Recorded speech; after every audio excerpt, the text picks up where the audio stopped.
So, welcome to take 5 of making an instructional video for the horse's brawl, known in French as the Brawl de Cheveaux. This dance is found in Orchesographie, a dance manual, and also drumming manual, written by a deacon of the Catholic Church in the 16th century. It was a reflection of the glory of the dances of his youth and a complaint about how dissolute and decadent everything has become and how the youth of the day no longer comport themselves appropriately. Nothing changes ever across the history of humanity.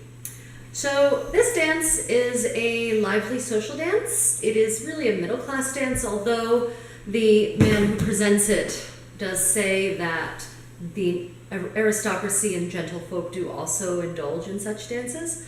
However, it is really, at its heart, a very simple, sort of peasant-y dance. So the horse's brawl is a miming brawl. That means we're going to be imitating horses. And Arbeau says that we should be imitating horses beating on the stable floor, demanding food. I, however, think that's really crass reason to do any dance, and especially one where you're dancing with a partner. So I prefer to interpret it as the courtship of horses in springtime. And as you will see, most of this dance doesn't really reflect what horses actually do, but we can pretend. So, the basic steps of this dance, very simply, are the brawl double, and a double consists of 3 steps and a pause in some direction. In a brawl, they will always be sideways, at least according to Arbeau's description of the brawl double. What he says is you should step onto the left foot sideways, bring the right up to close, placing wind on it, step left one more time, then bring the right foot up and tap. Do not close, do not place the weight, just tap. So that's a double left. To accomplish a double right, you do that same thing inverted. So, step right, close left, step right, tap left.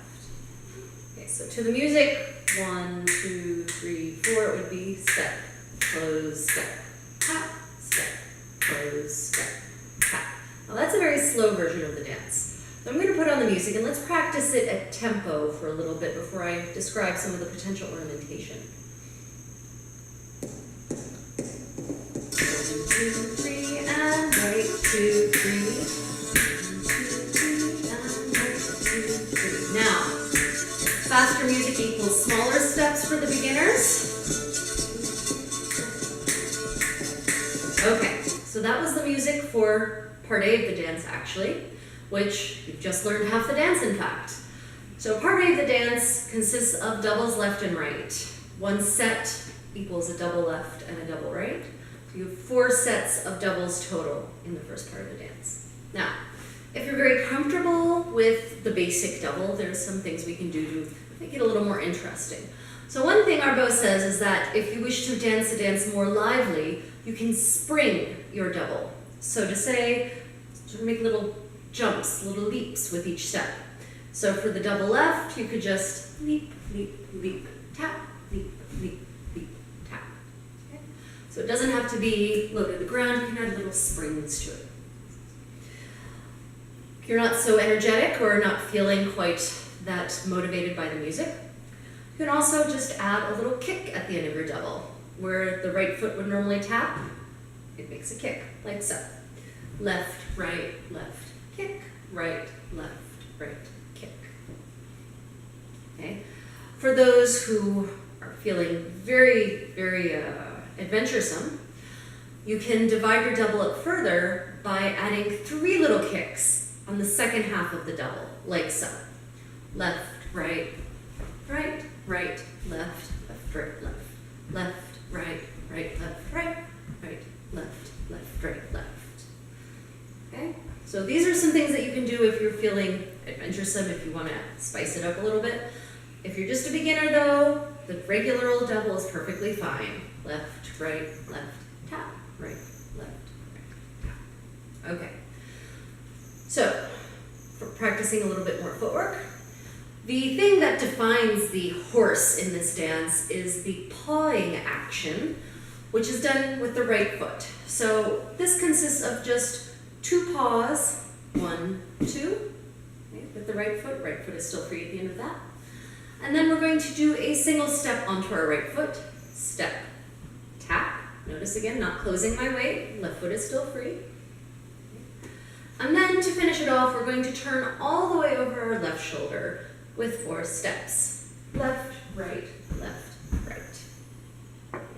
So all together, that sequence would be paw twice with the right foot, step to the right, and turn all the way over your left shoulder.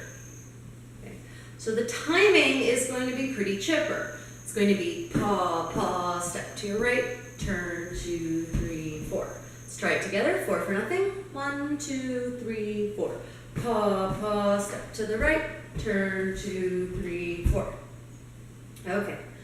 So you've now actually learned all of the footwork for the dance. Like I said, it's very basic, but this is a partner dance, so you are dancing with a partner. So I'm going to ask my partner, in this particular case, to come out here. Now when I say my partner, I don't mean that he and I are the only ones who ever dance with each other. We're just like in modern ballroom dance. That's not how social dancing works. In a social dance, you should try to dance with as many different people as possible because frankly, I can dance with my husband when I'm at home. So, for the horse's brawl, you should imagine that you are on your own private circle, okay? Your own circle of courtship. Little small circle, and you're going to be dancing on this circle. There are going to be other couples. What they're doing doesn't affect you because they also have their own circles. There are some versions of this dance where there's a long line of dancers and men running down to the end of the line and partner switching and all sorts of other crazy inventions of fancy. None of that is described in the original source. The original source is just very clear. It's for one couple dancing together, no partner changing. So if you're going to dance this dance, I highly recommend you find someone whom you actually like. Okay, so we're dancing on our own circle and we're moving to our own left and our own right for part A. So that would look like this. Left, 2, 3, tap, right, 2, 3, tap, left, 2, 3, tap, right, 2, 3, tap, left, 2, 3, tap, right, 2, 3, one more, left, 2, 3, tap, right, 2, 3, tap. Now, if you would like to migrate around the circle, instead of just always returning to the point from which you began, you can make your double to the left larger and your double to the right smaller, and this will allow you to eventually move around the circle. Okay. So we're going to put on the music now, and I'd like you to practice either with your partner or with your pretend partner. Practice just part A, dancing on your own little private circle, and if you're feeling comfortable, try adding some of that ornamentation. 1, 2, 3, 4, 1, 2, 3, 4, 1, 2, 3.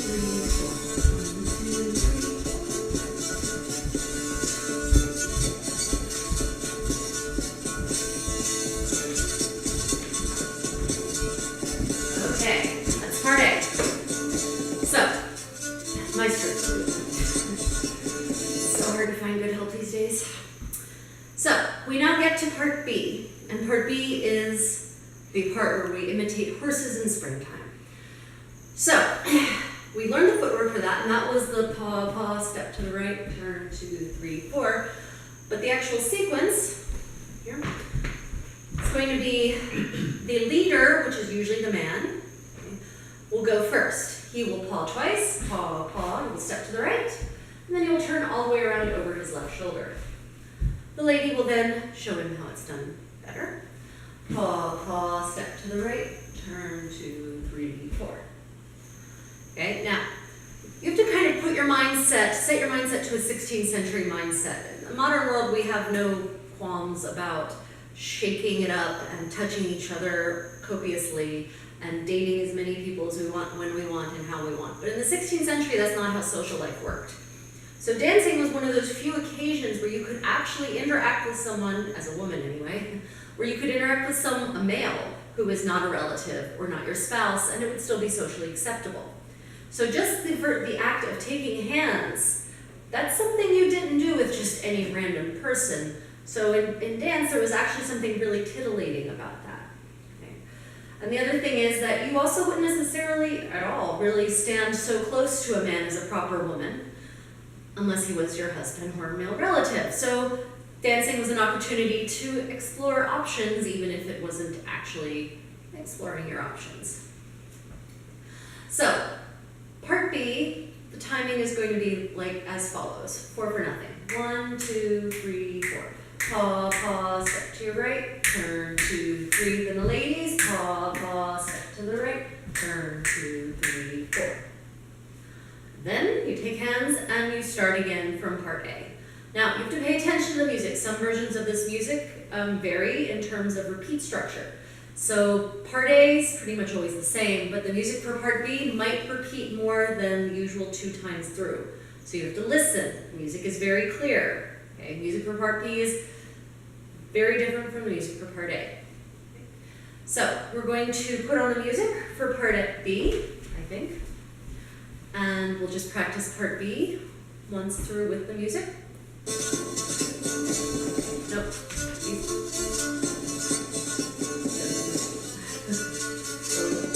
No. Like I said, it's hard to find different these days. Okay, so coming to the end of our doubles. And the man goes. Paw, paw, step to the right, turn, 2, 3, ladies. Paw, paw, step to the right, turn. Okay, and then we start again. So, what we're now going to do is we're going to put on the music and we're going to let it play and we'll dance it and you should dance it with us. And as you're getting more comfortable with the dance, you can start adding ornamentation, okay? So remember, part A is 4 sets of doubles left and right. And then part B is paw, paw, step to the right, turn, 2, 3, 4. Think of it as a really boring song that you can sing in your head. Okay, let's do it. Left, 2, 3, and right. Remember, make that double right smaller if you want to travel.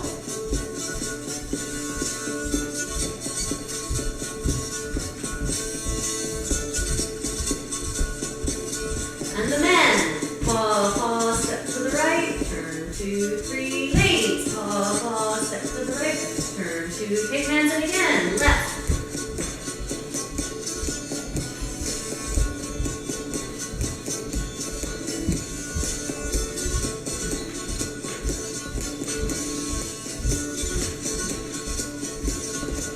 Men, paw, paw, step to the right, turn. Ladies, paw, paw, step to the right, turn, and again.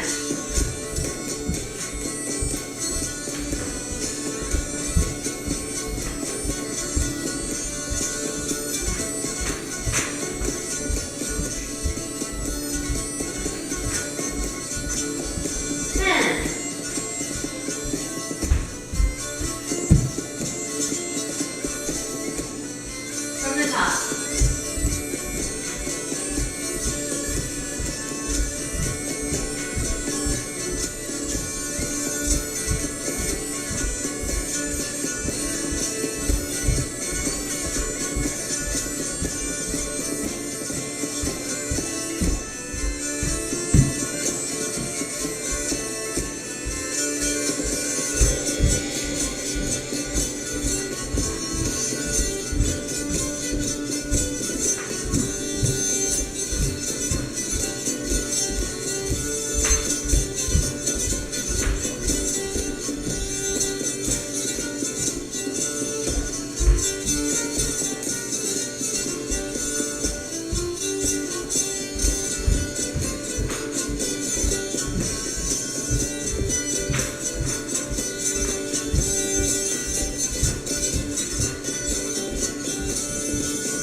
If you have any questions, please leave them in the comments.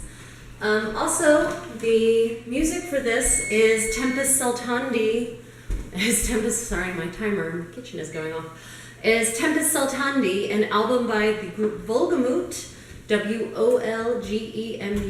I highly recommend it if you're looking for really excellent brawl music to which to dance. Okay, thanks and until next time.